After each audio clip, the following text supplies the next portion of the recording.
పరిశుద్ధ గ్రంథముల నుండి ప్రకటన గ్రంథము 3వ అధ్యాయం 1వ వచనం.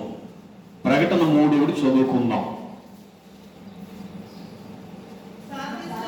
సార్దీసులో ఉన్న సంఘపు దూతకు ఇలాగు రాయము, 7 నక్షత్రములను దేవుని 7 ఆత్మలు గలవాడు చెప్పు సంగతులేవనగా, నీ క్రియలను నేను ఎరుగుదును.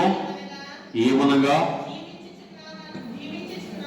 జీవించుచున్నావన్న పేరు మాత్రము ఉన్నది గాని నీవు మృతుడవే. చాలండి. చిన్న ప్రార్థన. సర్వాధికారి పరిశుద్ధుల ప్రేమల తండ్రి, నీకు వందనాలు, స్తుతులు. ఈ సమయమందు నీ సన్నిధిలో మమ్మల్ని బలపరచు. ఈ వాక్యముతో మాతో మాట్లాడము తండ్రి. స్తోత్రాలు, స్తుతులు, వందనాలు.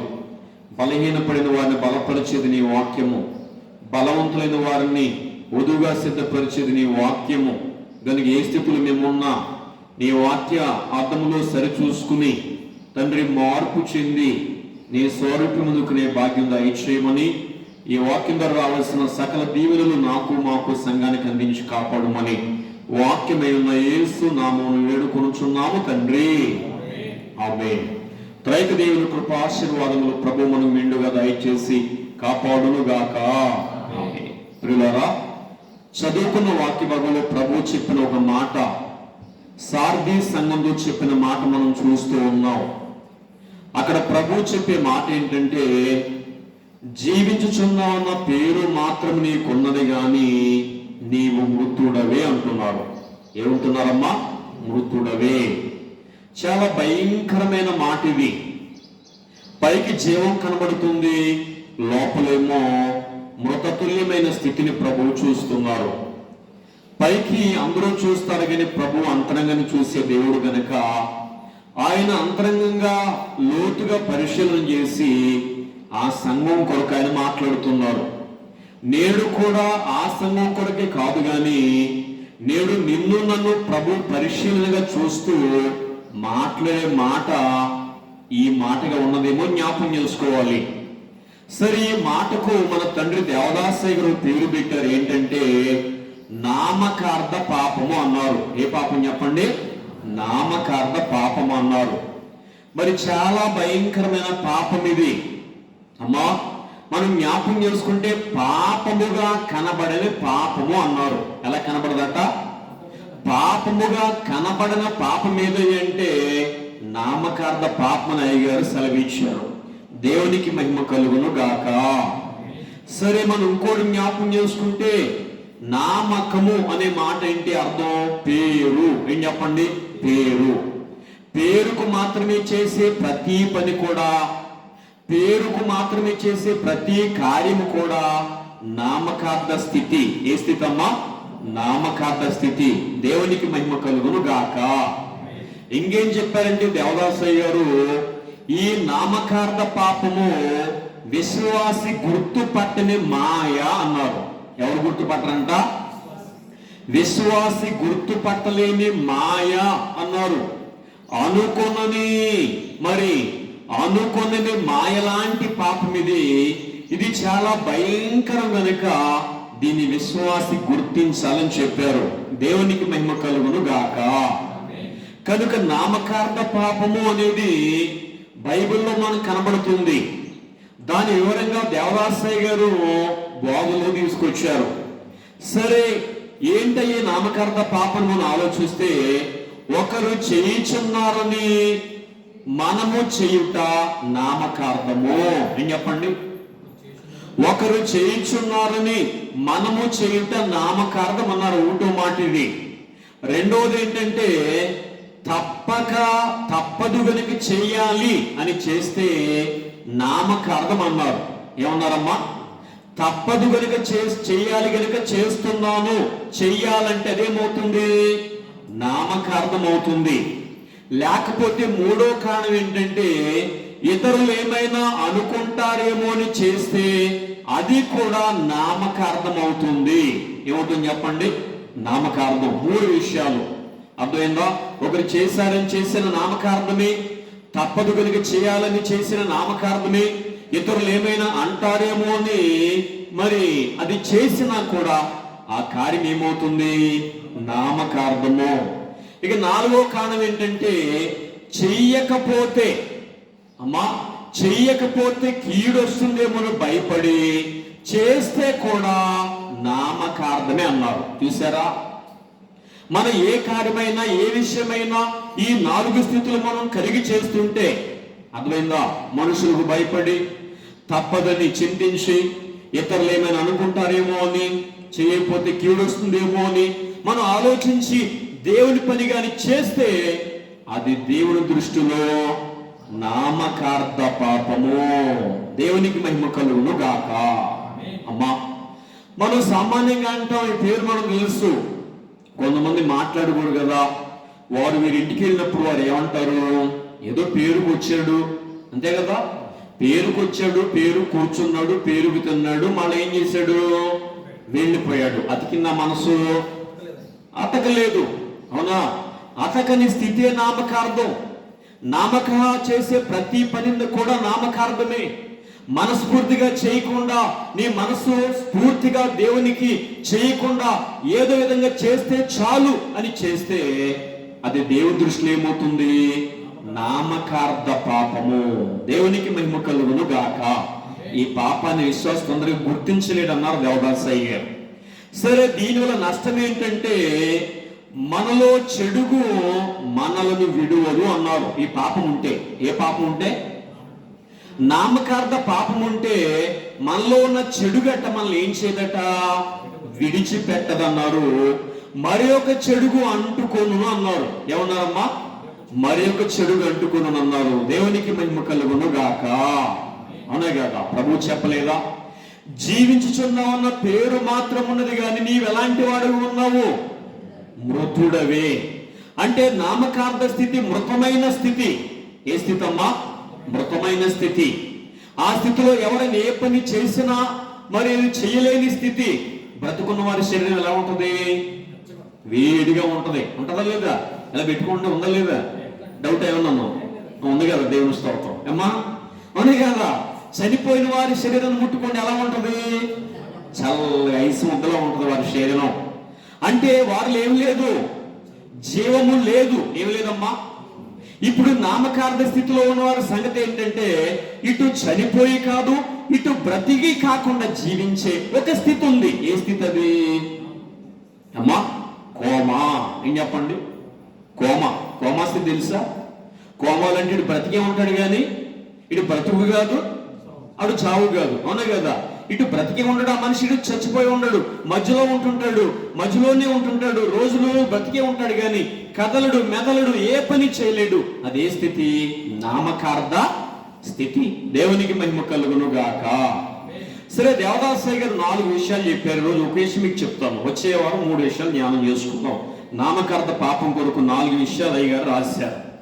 ఒకటోది ఏమన్నారంటే ప్రార్థనలో నామకార్థము అన్నారు దేవదాసయ్య గారు. ఎందులో అండి?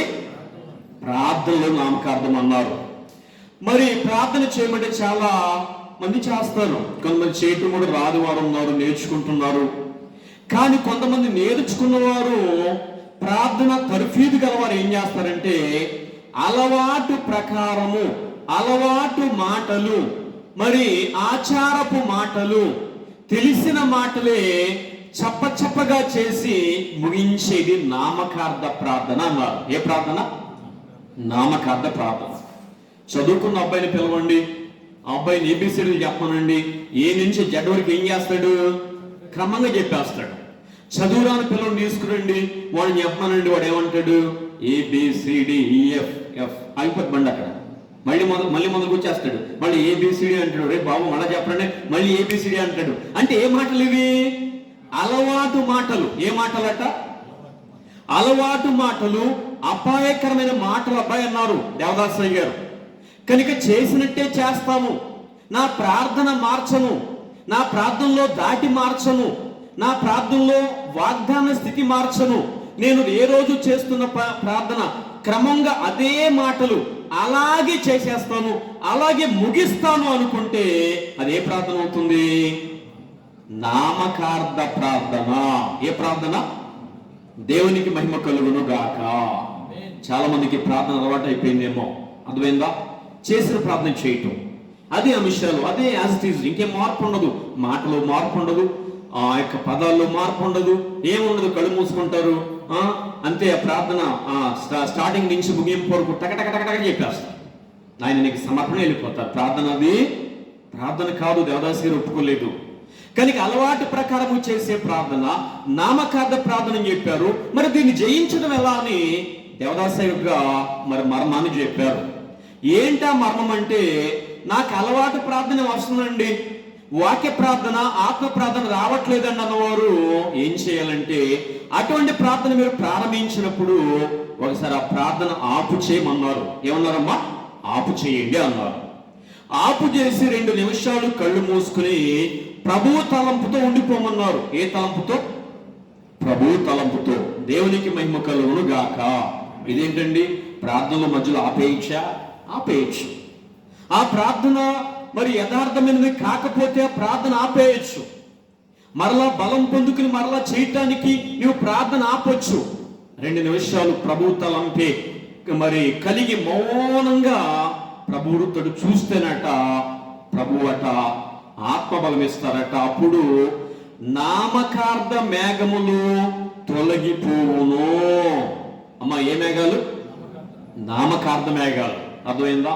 అవి మనలో ఉండి మన ప్రార్థన పాడు చేస్తుంటాయి. అర్థమైందా? ఆ ప్రార్థనలో బలము లేని ప్రార్థన, శక్తి లేని ప్రార్థన, యథార్థత లేని ప్రార్థన మనలో ఉండి మన ప్రార్థన శక్తిని పాడు చేసే ఇవన్నీ నామకార్థ మేఘాలు గనుక వీటినన్నింటి ప్రభు ఏం చేస్తాక మన మధ్యలో నుండి తొలగించి వేస్తారు. దేవునికి మహిమ కలుగును గాక. బైబిల్లో నామకార్థ ప్రార్థన చేస్తున్న ఒకరు ఎవరైనా జ్ఞాపకం ఉన్నారా మీకు? నామకార్థ ప్రార్థన చేసిన ఒక ఎవరైనా జ్ఞాపకం ఉన్నారా బైబిల్లో? చెప్పండి ఎవరైనా. నామకార్థ ప్రార్థన చేస్తున్న ఒక వ్యక్తి ఎవరైనా బైబిల్లో ఉన్నారా? అలవాటు ప్రకారం చేసిన ఒక ఆయన ఉన్నారు. ఎవరైనా? ఏమ్మా? ధనికుడు కాదయ్యా. ధనికుడు ప్రార్థన చేశాడు. ఏ ప్రార్థన చేశాడయ్యా? పరిసయ్యుడు. మార్చి చెప్పారు. పరిసయ్యుని ప్రార్థన నామకార్థ ప్రార్థన. ఏ ప్రార్థన? నామకార్థ. అవునా కదా? నేను వారం వెళ్తున్నాను, నేను దశమం ఇస్తున్నాను, నేను ఉపవాసం ఉంటున్నాను, ఇదే ప్రార్థన. వేరే ప్రార్థన రాదే ఆయనకి. ఏదైనా ప్రార్థన చేయమంటే అదే ప్రార్థన చేస్తాడు ఆయన, ఇంక వేరే ప్రార్థన రాదు. అర్థమైందా? కనుక బైబిల్లో మనం చూస్తే ఈ యొక్క నామకార్థ మేఘాలు ఎవరైతే ఉంటాయో వారు నామకార్థ ప్రార్థన చేస్తారు. దాన్ని తొలగించుకునే ఒక ఏకైక మార్గం ఏంటంటే ప్రభు సన్నిధిలో ఒక 2 నిమిషాలు కనిపెట్టి, నాకు ప్రార్థనా శక్తి అందట్లేదయ్యా, నీ శక్తిని దయచేయని ప్రభువుని అడిగితే ప్రభు వేస్తారు. యథార్థమైన ప్రార్థన శక్తిని వేస్తారు. దేవునికి మహిమ కలుగును గాక. సరే, అయ్యగా చెప్పిన మాట ప్రార్థన. ఇప్పుడు మెట్ల ప్రార్థన ఉందమ్మా, మనం మెట్ల చేసుకుంటున్నాం కదా, చేసుకుంటున్నాం లేదా? మెట్ల ప్రార్థన ఏమిటి? కొంతమంది ఏం చేస్తారంటే మనున్నదాన మెట్లు మోసే, ఇంక మాట్లాడితే మోసే కొండ మీద మోసే ఇదే మాట. బాగానే ఉంది. ఇక రెండో మెట్టు ఏది? పాప క్షమాపణ. ఈ మెట్టుకి ఏం చెప్తారు? ఆయన శిలువ మీద దొంగ. ఏ దొంగ? శిలువ మీద దొంగ నాయన. ఇంకేముండదు. రెండో మాట ఇదే. ఇక మూడో మాట ఏదయ్యా? మూడో మెట్టు ఏది? తీర్మానం. ఎట్లా ఏం చేస్తారు? తీర్మానం ఎవరిది? చెప్పండమ్మా. రూతమ్మ. ఆ ప్రార్థనలో తీర్మానం ఎటు చేయంటే రూతమ్మ నాయన. రూతమ్మ తీర్మానం, నా తీర్మానం. రూతమ్మే ఉన్నాయి కదా. 4 మెట్టు ఏది? సమర్పణ. ఇందులో ఏం చెప్తారు? సమర్పణలో ఏం చేస్తారు? అలా చెప్పరయ్యా, అలా చేస్తే బాగానే ఉండము. హన్నా బిడ్డనిచ్చింది నాయన. ఈ 4. 1వ మెట్టు మోషే గారు, 2వ మెట్టు శిలువ మీద దొంగ, 3వ మెట్టు ఏమో రూతమ్మ, 4వ మెట్టు ఎవరు? హన్నా సమర్పణ. ఇదే ప్రకారం చేస్తారు. కానీ బైబిల్లో ఎన్నో విషయాలు ఉన్నాయి కదా. మనోనిదానం అంటే ఎంతో మంది కలిగి ఉన్నారు కదా. ఆ వరుసలోకి ఎందుకు వెళ్ళట్లేదు మీరు? ఆ వరుసలోకి వెళ్లకుండా చెప్పిన విషయాలు చెప్పి చేస్తే అది నామకార్థ ప్రార్థన. ఏ ప్రార్థన? నామకార్థ ప్రార్థన. నేను ఎప్పుడు కూడా అలా చేయను. మీరు కనిపెట్టలేదు నా ప్రార్థన. నేను ఒకే అంశం తీసుకుంటాను, ఆ క్రొత్త అంశం తీసుకుంటాను, దాంట్లో 4 మెట్లు నడిపిస్తాను. ప్రభువు నన్ను వెలిగించారు కనుక మీరు చేసిన ప్రార్థనే అదే క్రమంగా చేస్తే ఎట్లా? చాలా మంది ఉన్నారు కదా. మనోనిదానం చాలా మందికి లేదా? చాలా మందికి ఉంది బైబిల్లో. పాపక్షమాపణ చాలా మంది ఒప్పుకోలేదా? చాలా మంది ఒప్పుకున్నారు. తీర్మానం చాలా మందికి లేదా? వారికి ఉంది. వారిని ఎందుకు తీసుకోరు? కనుక అలవాటు ప్రకారం మీరు ఏం చేస్తున్నారు? ప్రార్థన చేయుట ఏమవుతుంది? నామకార్థ ప్రార్థన. దేవునికి మహిమ కలుగును గాక. సరే, జ్ఞాపకం చేసుకున్నాం. అయ్యగారు చెప్పిన మాట ఏంటంటే, ప్రార్థన గదిలోకి వెళ్ళాక 3 సంగతులు నీలో లేకపోతే అది నామకార్థ ప్రార్థన అన్నారు. ఏ ప్రార్థన? నామకార్థ ప్రార్థన. ఏంటయ్యా 3 సంగతులు అంటే, 1వ సంగతి మనోవేదన అన్నారు. ఏమన్నారమ్మా? మనోవేదన. మనసులో వేదన, భారము నీకు లేకుండా నువ్వు ప్రార్థిస్తే అది నోటి ప్రార్థన, నామకార్థ ప్రార్థన. ఏముండాలి? మనసులో ఒక వేదన, ఒక భారము, ఒక విచారం కలిగి నీవు లేకుండా ప్రార్థిస్తే అది వట్టి ప్రార్థన అవుతుంది. దేవునికి మహిమ కలుగును గాక. పరిశుద్ధ గ్రంథంలో ఈ యొక్క వేదన ఎవరు కలిగి ఉన్నారో మనం చూద్దాం. కీర్తన గ్రంథం 38వ అధ్యాయం 8వ వచనంలో, కీర్తన 38:8 చూడండి ఎవరు కలిగి ఉన్నారు. 38:8. నేను సొమ్మసిల్లి బహుగా నలిగి ఉన్నాను, నా మనోవేదనను బట్టి కేకలు వేయించున్నాను. చూసారా, దావీదు ఏం కలిగి ఉన్నారు ప్రార్థనలో? మనోవేదన. నెరవేరలేదయ్యా, ఎప్పుడు నెరవేరుస్తావు దేవా, నెరవేర్చనే మనోవేదన కలిగి ప్రార్థన చేస్తున్నారు, కేకలు వేస్తున్నారు. కనుక ఇది నీవు లేకుండా చేస్తే అది నామకార్థ ప్రార్థన. ఏ ప్రార్థన? నామకార్థ ప్రార్థన. అమ్మా, భక్తులు చూసాం కదా, ప్రభువును చూద్దామా? ఒకసారి చూడండి, ప్రభువు కూడా ఈ వేదన కలిగి ఉన్నారో లేదో. లూకా సువార్త 26వ అధ్యాయము 44 వచనం అనుకుంటా. లూకా 23:44 చూడండి. గెస్సమనే ప్రార్థన. అమ్మా, అప్పుడు కదమ్మా, ఒక్క నిమిషం. లూకా సువార్త 22:44. ఆయన వేదన పడి మరింత ఆతురముగా ప్రార్థన చేయగా ఆయన చెమట నేలపడుచున్న గొప్ప రక్త బిందువుల వలె ఆయను. చూసారా, దావీదైతే ఏక వేదన కలిగి ప్రార్థించారు, దానికన్నా మిక్కుటమైన వేదన మన ప్రియుడు కలిగి ఉన్నారు గెస్సమనే తోటలో. ఆయన వేదన పడి, ఏం పడమ్మా? వేదన పడి అతి దుఃఖముతో మరింత ఆతురముగా ప్రార్థించే స్థితి ప్రభు కలిగి ఉన్నారు. కనుక ఈ నామకార్థ ప్రార్థన చేయించే ముందు పెట్టేది అంటే వేదన, మనోవేదన, మనోబాధ. ఇది లేకుండా ప్రార్థన చేస్తే ఆ ప్రార్థన పరిపూర్ణం కానే కాదు. దేవునికి మహిమ కలుగును గాక. రెండవ విషయం అయ్యగారు చెప్పింది ఏంటంటే, రెండవ విషయం మనం జ్ఞాపకం చేసుకుంటే, మరి కన్నీరు అన్నారు. ఏమన్నారమ్మా? కన్నీరు. కన్నీరు లేని ప్రార్థన కూడా మరి నామకార్థ ప్రార్థన అన్నారు. ఏ ప్రార్థన అంట? నామకార్థ ప్రార్థన అన్నారు. అవునా కదా? కన్నీరుకున్న బలమేంటి చెప్పనా? అమ్మా, మనస్సును కరిగించే శక్తి దేనికి ఉంది? దేవదాస గారు చెప్పారు ఈ మాట. నీ మనసైనా కరిగించేది కన్నీరే, దేవుని మనసైనా కరిగించేది కన్నీరే. ఇక వేరే ఏది లేదు సాధనం. అవునా కదా? కనుక రెండవదిగా కన్నీరు. ఆ ప్రార్థనలో నీ కళ్ళలో నీరు తిరగకుండా నీవు ప్రార్థించి వెళ్ళిపోతే ఆ ప్రార్థన వట్టి ప్రార్థన అని చెప్పారు. అర్థమైందా? చూద్దాం పరిశుద్ధ గ్రంథంలో మరి ఎవరు కన్నీరు గార్చారో ఇద్దరం చూపిస్తాను. చాలా మంది ఉన్నారు. యెషయా 2వ దినవృత్తాంతముల గ్రంథము 34వ అధ్యాయం 27వ వచనం. 2వ దినవృత్తాంతములు 34:27 చూడండి. అక్కడ ఎవరున్నారు? 34:27.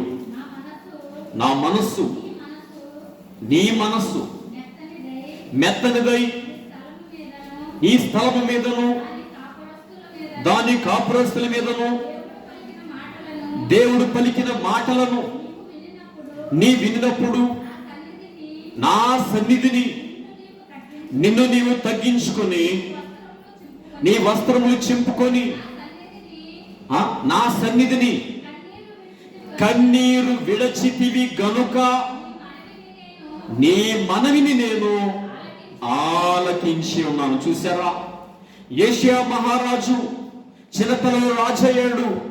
దేవుని ధర్మశాస్త్రంలో ఉన్న వాక్యాన్ని గైకొన్నాడు. తన దేశానికి కీడు రాబోతుందని గ్రంథాన్ని చదువుకున్నాక ఆయన మహారాజు కూడా వస్త్రాలు చింపుకుని ఆయన సన్నిధికి వచ్చి కన్నీరు విడిచి ఏం చేశారు? ప్రార్థన చేయగానే కన్నీరు ప్రార్థన నేను ఏం చేశాను? అంగీకరించి ఉన్నా. చూసారా, ప్రార్థనలో ఇవన్నీ చెప్తున్నాను మీకు. కన్నీటి ప్రార్థన రాజు కార్చని కన్నీరు దేశానికి క్షేమం కలిగించింది గనుక కనీసం ఒక రవంతైన వేదన మీలో ఉంటే నీకేమొస్తుంది? మనసు కరగకపోతే కన్నీరు రాదు. అర్థమైందా? చాలా జాగ్రత్త. రెండవ విషయం చూద్దాం. కీర్తన 6:6 చూడండి. కన్నీరు గురించి మరొక భక్తుడు కార్చిన కన్నీరు. కీర్తన గ్రంథం 6వ అధ్యాయం 6వ వచనంలో 6:6 నేను మూలుగుచు అమ్మా అలసి ఉన్నాను, ప్రతి రాత్రియు కన్నీరు విడిచుచు నా పరుపు తేల చేయుచున్నాను. చూసారా ఎవరికి అనుభవం ఉంది? మహారాజు దావీదుకు ఒక్క రోజు కాదు, ప్రతిరోజు. అర్థమైందా అమ్మ? ఏ రోజు? నేనండి ప్రతి శుక్రవారం కన్నీరు గారుస్తాను, మిగతా రోజు నాకేం రాదండి. తప్ప రైటా? తప్పే కదా. కనుక తన కొరకు, తన పిల్లల కొరకు, తన దేశం కొరకు, తన క్షేమం కొరకు ఒక్క రోజు కూడా కన్నీరు కార్చుకున్న దావీదు మహారాజు లేరు గనుక ఆయనకు ప్రార్థన అనుభవం ఏంటంటే కన్నీటి రోదన ప్రార్థన. పరుపు తేల చేయించున్నాం. ఏం చేస్తున్నాను? దేవునికి మహిమ కలుగును గాక. అర్థమైందా? ఇంకొక ఆయన చూద్దామా? ముగించుకుందాం. కొలస్సీలు రాసిన 2వ అధ్యాయము కొలస్సీ 2:4 చూడండి. కొలస్సీలకు రాసిన 2:4 అక్కడ కూడా ఒక భక్తుడు 2:4 చక్కని మాటల చేత మిమ్మల్ని మోసపరచవలనని ఈ సంగతులు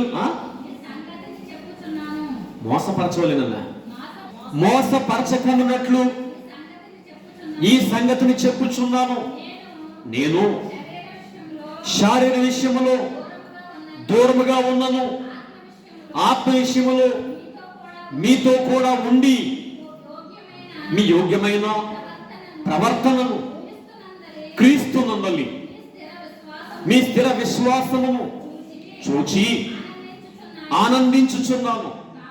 కావున మీరు ప్రభు అయిన 2 కొరింథీ 2:4 2 కొరింథీ 2:4 మాట ఉంది. 2 కొరింథీ 2:4 చూడండి. అక్కడ ఏముందో? మీకు దుఃఖము కలగాలని కాదు కానీ మీ ఎడల నాకు కలిగి ఉన్న అత్యధికమైన ప్రేమను మీరు తెలిసి కొనవలనని నిండు శ్రమతోనూ మనోవేదనతోనూ ఎంతో కన్నీరు విడిచుచు మీకు రాయుచున్నాను. చూసారా? పౌలు మహాభక్తుడు. ఎవరండి అయ్యా? సంఘాల భారం ఉంది కనుక ఆ సంఘాలు తప్పిపోయే సమయంలో వారి యోగ్య ప్రవర్తన కలిగి ఉండాలని చెప్పి మనోవేదనతోనూ కన్నీటితోనే ఏం చేస్తున్నాడు ఆయన? ప్రార్థన, మీ కొరకు ప్రార్థన చేయించున్నాను. ఇది ఎవరి కోసం ఖర్చు కన్నీరు? తన కోసం, సంఘాల కోసమా? చూసారా? కొన్నిసార్లు సంఘస్థులు దారి తప్పితే, వారి ఇష్టానుసారంగా ప్రవర్తిస్తే వారికి తెలియకుండా దైవదాసుడు ఏం గారుస్తాడు? అది సంఘ బిడ్డలకు తెలియదు. అర్థమైందా? వారు ఆలోచించలేరు కూడా. కనుక పౌలు భక్తుడు కూడా అనుభవాన్ని కలిగి ఉన్నాడు. ఆయన ప్రార్థన నామకార్థం కాదు గనుక ఎవరైతే దైవసంలో ప్రార్థించేటప్పుడు హృదయాంతరంగంతో ప్రార్థిస్తారో వారి కళ్ళలో నీళ్లు తిరుగుతాయో వారి ప్రార్థన యథార్థమైన ప్రార్థన. దేవునికి మహిమ కలుగును గాక. దేవునికి అందమైన చేతులు అవసరం లేదు, దేవునికి అందమైన పాదాలు అవసరం లేదు, దేవునికి అందమైన శరీరం అవసరం లేదు, దేవునికి అందమైన కళ్ళు అవసరం లేదు. దేవునికి శ్రమపడ్డ అవయవాలు కావాలి, శ్రమపడే అవయవాలు కావాలి. ఏం కావాలి దేవునికి? నీ కళ్ళు ఎప్పుడు అవి కన్ను నీళ్లతో నింపబడిన కళ్ళు దేవునికి కావాలి. నీ చేతులు దేవుని పని చేసి అరిగిపోతే చేతులు దేవునికి కావాలి. నీ పాదాలు అరిగిపోతే ఆ పాదాలు దేవునికి కావాలి. కనుక లౌకిక సౌందర్యాన్ని దేవుడు కోరుకోవట్లేదు కానీ అంతరంగ సౌందర్యాన్ని కోరే దేవుడు. దేవునికి మహిమ కలుగును గాక. ఈ మూడో జ్ఞాపకం చేసుకుంటే, మనం మూడో విషయం జ్ఞాపకం చేసుకుంటే వణుకుట అన్నారు. ఏమన్నారమ్మా? వణుకుచు అన్నారు. భయముతో భక్తితో వణుకుచు అన్నారు. ఇది లేకుండా, భయం లేకుండా చేసే ప్రార్థన కూడా నామకార్థ ప్రార్థన అన్నారు. ఏ ప్రార్థన చెప్పండి?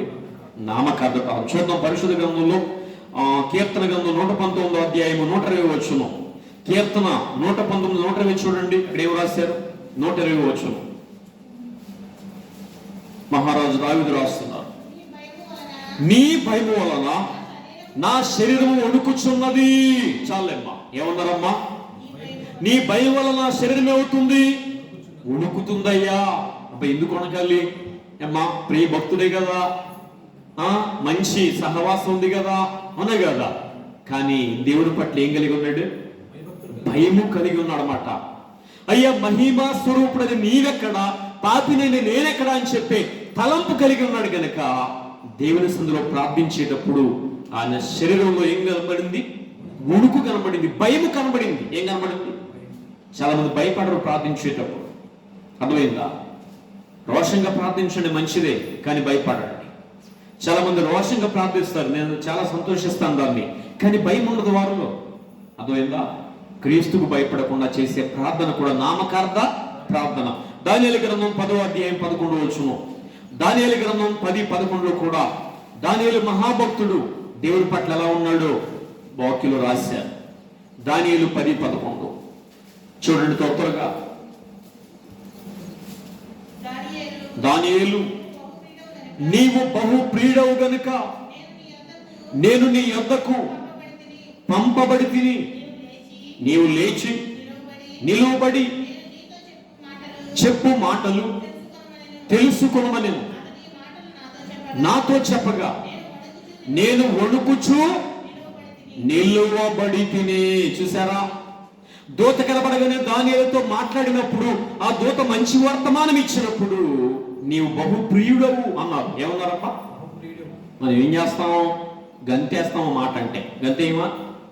కానీ ఆయన చూపే విధానం ఏంటంటే, ఆ మాట అనగానే ఆయన బహు వినయముతో సాగిలపడి వణుకుచు దేవుని స్తుతించారు. దేవునికి మహిమ కలుగునుగాక. నీ శరీరం కూడా దేవుని ప్రార్థనకు లోపడాలి. ప్రార్థన చేసేప్పుడు నీ ఆత్మ సరిగా ఉండాలి, నీ శరీరం కూడా దానికి లోబడి ఉండాలి. ఆ క్రమం లేకపోతే నీళ్ళు ఏం లేదు, భయం అనేది లేదు. ఏం లేదు చెప్పండి? భయం అనేది లేదు. చాలా మంది నేను టీవీలో చూసిన బూట్లతో ప్రార్థన. దేంతో ప్రార్థన? ఎంత భయంకరం చెప్పండి. అర్థమైందా? బూట్లతో ప్రార్థన ఏంటండి బాబు? ఎంత పాపం అది. కనుక వణుకు నీళ్ళు లేకపోతే, భయం నీళ్ళు లేకపోతే అది మరి నామకార్థ ప్రార్థన. మరో చూద్దాం. లోకాసు వార్త 8వ అధ్యాయము 47వ వచనం. లోకాసు వార్త 8:47 చూడండి. లోకాసు వార్త 8:47.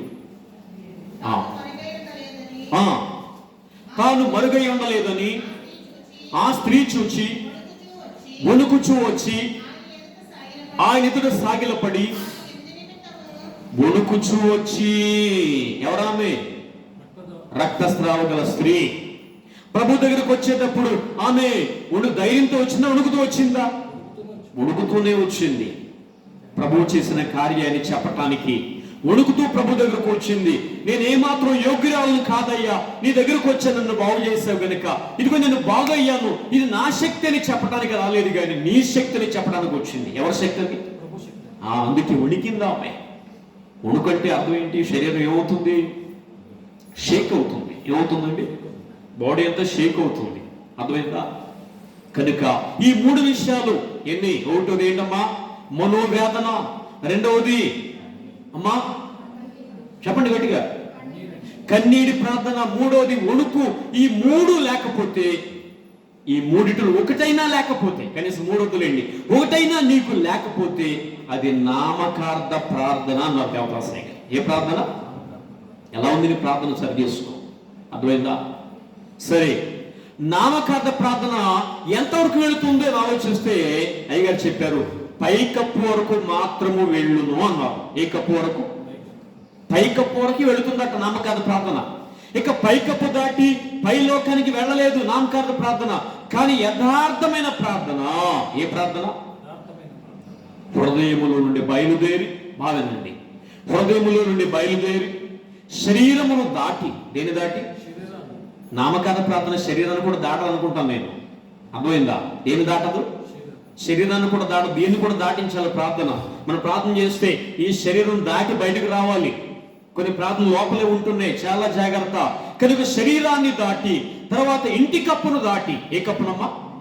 ఇంటి కప్పును దాటి తర్వాత మేఘముల్లోనికి చొరబడి. ఎందులోనికి? మేఘంలోనికి చొరబడి ఆకాశ మండలమును నక్షత్ర మండలాన్ని దాటి అబ్బా సింహాసనము పైనున్న దేవుని పాదములపై పడును. దేవునికి మహిమ కలుగును గాక. ఇది ఏ ప్రార్థన? యథార్థమైన ప్రార్థన. ఏ ప్రార్థన? దేవునికి మహిమ కలుగును గాక. అయ్యగా చెప్పారు ఈ ప్రార్థనకు చొరవ ఉంటుంది అన్నారు. యథార్థమైన ప్రార్థనకి ఏముంటుంది? చొరవ ఉంటుంది, చురుకుదనం ఉంటుంది, వేగం ఉంటుంది, ఆటంకములను ఓడించే కత్తివాటం ఉంటుంది అన్నారు. ఏ వాటం చెప్పండి? కత్తివాటం ఉంటుంది ఈ ప్రార్థనకు. చాలా జాగ్రత్త. కనుక నీ ప్రార్థన ఎలా ఉందో సరి చేసుకో. నీ ప్రార్థన ఈ 3 సంగతులు ఏ సంగతి లేదయ్యా, నేను ఎప్పుడూ కలిగి చేయలేదంటే నీ ప్రార్థన నామకార్థ ప్రార్థనే కానీ యథార్థమైన ప్రార్థన కానే కాదు. అవును కదా? సరే, ఒక మాట చెప్తాను వినండి. ఒకసారి నేను ఒక సాక్ష్యాన్ని విన్నాను. ఆయన పేరు మంచి భక్తుడు భక్త సింగ్ గారు. మీరు కూడా వినుంటారు ఆయన గురించి. మరి బాప్టిస్ట్ సంఘానికి, హెబ్రోను సంఘానికి ఆయన అధ్యక్షులు. మంచి విశ్వాసం గలవారు. మరి తన దేశాన్ని విడిచిపెట్టి మన దేశానికి వచ్చి సేవ చేశారు ఆయన, సిక్కులు.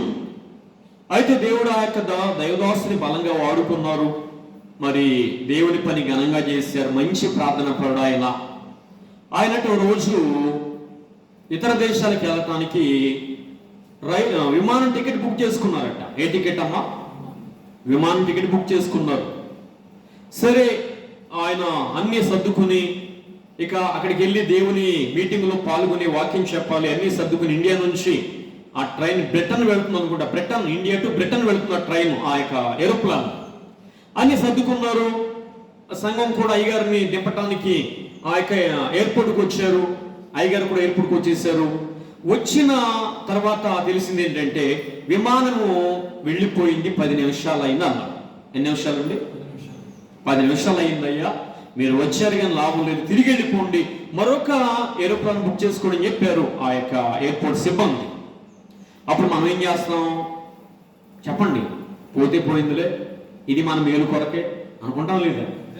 అంతే మనం అనుకునేది, అవును కదా? అంతే అనుకోవాలండి, మనకు శక్తి లేదు కదా. కానీ అయ్యగారు అన్నారట, అలా కాదబ్బాయ్, నేను ఎయిర్పోర్ట్లో మోకాళ్ళను ప్రార్థన చేస్తాను అన్నారట. సంఘం అన్నారట, బాగోదయ్యా, అందరూ అన్యులు, జనం తిరుగుతుంటారు, ఇక్కడ ప్రార్థన ఏంటండి అయ్యా అంటే, లేదయ్యా మీరు కూర్చోండి, నేను ప్రభువుని అడుగుతాను. నేను ఈ ట్రైన్కి ఫ్లైట్కి వెళ్ళకపోతే 2 రోజుల సభలో పాల్గొలేను, నా హృదయం ఆత్మతో నిండి ఉంది, నేను వారితో మాట్లాడాలి ప్రభువా. కానీ ఆయన ఆ యొక్క ఎయిర్పోర్ట్లో ఖాళీ స్థలంలో నిలబడి మోకాళ్ళను ప్రార్థన చేస్తున్నారట. మోకాళ్ళను ప్రార్థన చేస్తున్నారు. సంఘమేమో కూర్చున్నారు దూరంగా, అందరూ చూస్తున్నారు. ఈయనేంటి మందిరంలో చేస్తారు, ఇంట్లో చేస్తారు, నేను ఎయిర్పోర్ట్లో ప్రార్థన అంటే నవ్వుతున్నారు అందరూ కూడా. ఆయన చేసిన ప్రార్థన, యేసయ్యా ఇదిగో నీ పని మీద వచ్చారు, నీ పనికి నేను సిద్ధపడి వచ్చాను, నన్ను నిరాశ చెందనీకయ్యా.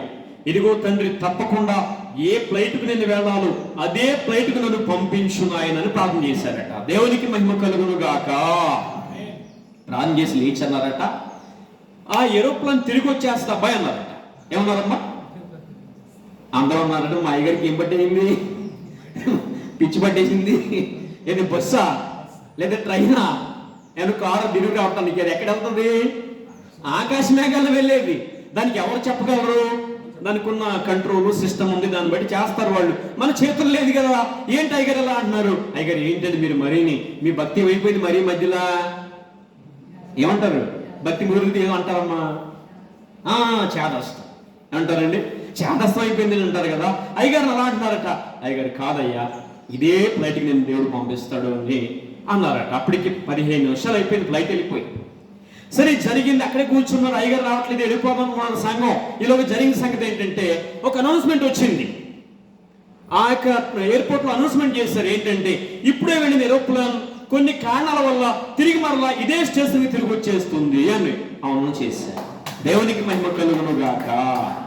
అందరికి మతిపోయింది, ఇదేంటి 15 నిమిషాలు ఏరోప్లాన్ మళ్ళీ తిరిగి రావటం ఏంటి అనుకుంటారు అందరూ. అలా అనుకున్న అనౌన్స్ చేయగానే 15 నిమిషాలకు ఆ స్టేషన్లో ల్యాండ్ అయిపోయింది. వచ్చేది బ్రిటన్ వెళ్లకుండా. అంతే, అయ్యగారు చక్కగా బ్యాగ్ సర్దుకుని దేవుని స్తుతి చేస్తూ ఆ ఫ్లైట్ ఎక్కేశారు. మరి జరిగిన కథ ఏంటయ్యా? ఎలా జరిగింది ఆ కథ అంటే, అమ్మా అది బ్రిటన్ ఫ్లైట్ కనుక అందులో బ్రిటన్ దేశానికి చెందిన రాజకుమార్తె కాని ఉందట. ఎవరున్నారమ్మా? రాజకుమార్తె ఉంది. ఆమె ఇండియాకి వచ్చింది సందర్శనానికి, మన దేశం చూడటానికి వచ్చింది.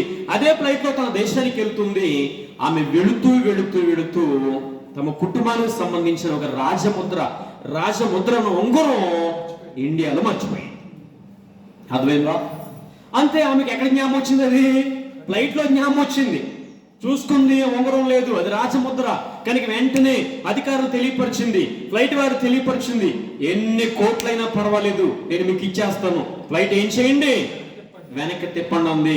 మరి అధికారులు కదా, ఆమె మాటను బట్టి ఇండియా ఎంబాసీ వారు, బ్రిటన్ ఎంబాసీ వారు మాట్లాడుకున్నారు. ఆ 15 నిమిషాల్లో ఫ్లైట్ ని వెనక్కి తిప్పారు, తీసుకొచ్చి అక్కడ పెట్టారు, ఎయిర్పోర్ట్ లో పెట్టారు. దేవునికి మహిమ కలుగును గాక. యథార్థమైన ప్రార్థన, విశ్వాసమైన ప్రార్థన వెంటనే ప్రతిఫలం వస్తుంది. దేవునికి మహిమ కలుగును గాక. చూసారా? కనుక మనం అనుకుంటున్నాం ఏదో ప్రార్థన చేసేసి వెళ్ళిపోయాం అనుకుంటున్నాం, కానీ మనోవేదన, రెండవదిగా కన్నీరు, మూడవది ఏంటమ్మా? వణుకుచు భయముతో నీవు ప్రార్థన చేయకపోతే ఆ ప్రార్థన సంపూర్ణం కాదు. కనుక ఇక నుంచైనా నామకార్థ స్థితిని తొలగించుకుని, ఏ స్థితిని తొలగించుకుని? నామకార్థ స్థితిని తొలగించుని ప్రభువు ముందు సాగిలు పడదాము. అట్టి భాగ్యాన్ని ప్రభువు మనకు అందించి కాపాడు సహాయం చేయనుగాక. ఆమేన్. సర్వాధికారి పరిశుద్ధుడా మీకే నమస్కారాలు, స్తుతులు, వందనాలు, స్తోత్రాలయ్యా. మా తండ్రి దేవదాసయ్య గారు రాసిన ఒక ఎదుగో తండ్రి నాయన వాక్య విషయాన్ని మేము నేర్చుకున్నాము, మాకు నేర్పించే స్థుతులు, వందనాలు. నామకార్థం ఎంత భయంకరమో అని మా తండ్రి గారు సెలవిచ్చారు. కనుక మాలో ఏ స్థితి ఉందో తండ్రి తీసివే ప్రభా.